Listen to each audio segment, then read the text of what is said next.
5 жилийн хугацаанд Монгол бизнес хийгээд 400 гаруй сая төгрөгийн өрөнд ороод өрийн дарамтанд орчихсон. Тэгээ гадаадд очиж ажил хийгээд энэ зүйлээ ахаад 5 жилээ зориулж саяхан түлж дуслаа. Одоо би ахаад бүх зүйлийг шинээр эхлэх гэж байна. Та надад туслаач гэх ингээ хандсан. Ийм тохиолдлууд маш их байгаа.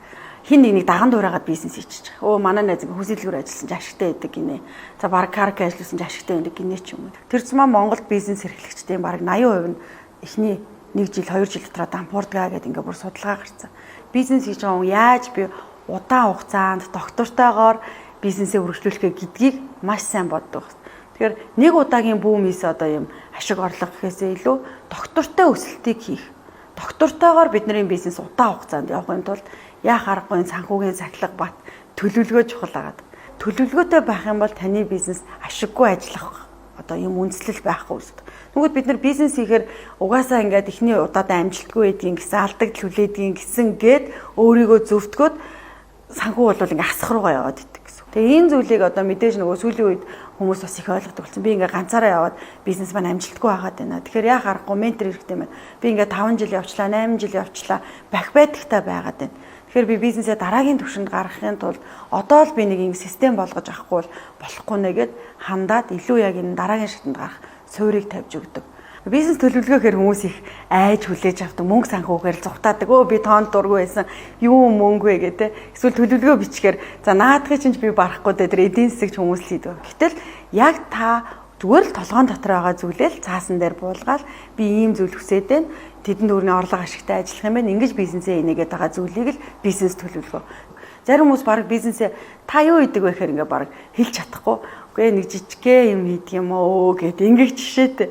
Тэгэхээр чинь л нөгөө бидний бизнес цаашаага дараагийн шатанд гарч хөгжиж гоё амжилттай байх боломжоо ингээ бид нар өөрсдөө хаагаад байгаа юм шиг санагддаг байхгүй. Тэгэхээр бизнес гэдгийг те нэг бараал зарах гэд ойлгочод байтал үйлчлэгээгээл үзүүлэх гэд ойлгочод байтал цаана нь бизнес бол систем байгаад байдаг. Илүү төлөвлөх, тэр орлогоо хянах, өртгөө сайн тооцоолох, зардлаа хянах ч юм уу, хүнээ удирдах гэд маш олон зүйлийг яг ингэж зэрэгцүүлж, баланслж авч явах хэрэгтэй байгаа. Тэнгүү зарим нь болохоор мэдээж нөгөө эдийн засаг суурьтай хүмүүс бол тооцоогоол маш сайн бодоол төлөвлөөл тэ маркетинга дутуу орхитуулах ч юм уу. За зарим нь болохоор хитрхийн маркетингтаа анхаарчаад маш олон үйлчлүүлэгч хүрээд ирэхлээр ачааллаа дийлэхгүй өөрийнхөө брендингийн нэр хүндийг буцаагаад унгах ч юм уу. За зарим нь болохоор хүний нөөцөө удирдах чадахгүй, хүмүүстэйгээ харилцаж чадахгүй, өөрөө манлайлал үзүүлж чадахгүй. Тэгэхээр яг жижиг бизнес эрхлэгч бидний хувьд бол гаргадаг нөгөө бүх зүйлээ зэрэг хийнэ гэдэг нь өөрөө хэцүү. Гэхдээ эднийг ингээд зэрэгцүүлж авч явахаас өөр аргагүй байдаг юм.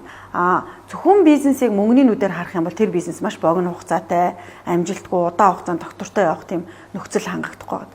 Тэгэхээр тэр бизнес чинь таны хийж байгаа бизнес бусдын одоо ямар асуудлыг шийдэж гэнэ вэ те? Чиний өөрийн бусдад нийлүүлж байгаа үнц нь хэр байна вэ? Бид нар хин нэгний асуудлыг шийдэж байгаа шүү дээ те. Тэгэхээр та ч гэсэн хин нэгний асуудлыг шийдэх чадвартай. Зүгээр нэг билүү уц зарахаараа би хиний асуудал шийдээд байгаа ингэж ярьдаг байхгүй. Гэтэл тэр чинь тэр хүн гоё сайхан харагдчихээн, тэр хүн дулаахан явж гэн те. Жижиг дунд бизнес эрхэлцэл ихэнхдээ одоо ингээл нэг дорож 5-аас 10 хүн бид нар цалинжуулаад ингээл ажиллаж шít. Тэр чинь хүртэл нийгэмд оруулж байгаа маш том үнц юм байхгүй. Тэгэхээр тэр бизнестэй маш гоё ихтгэлтэй байх юм бол бизнес маань ингээм амжилттай байна гэсэн. Тэгэхээр амжилттай бизнес эрхлэгчтэй уулзаал ингээл сайхан яриа өрнүүлж хахад бол дандаа ирээдүгөө хартсан байдаг. Ирээдүгөө тооцоолцсон байдаг. За шин зүйлтэй хөл нийлээд алхацсан байдаг. Өөрчлөлтийг бизнесдээ шинэлэг гой зүйлүүдийг оруулж ирж байдаг. Тэнгүүд бид нар өнөөдрийнхөө байгаа зүйлийг ингээд тооцоолж чадахгүй ч юм уу ийм байгаад харж нөө ирээдүгөө харж чадахгүй шүү.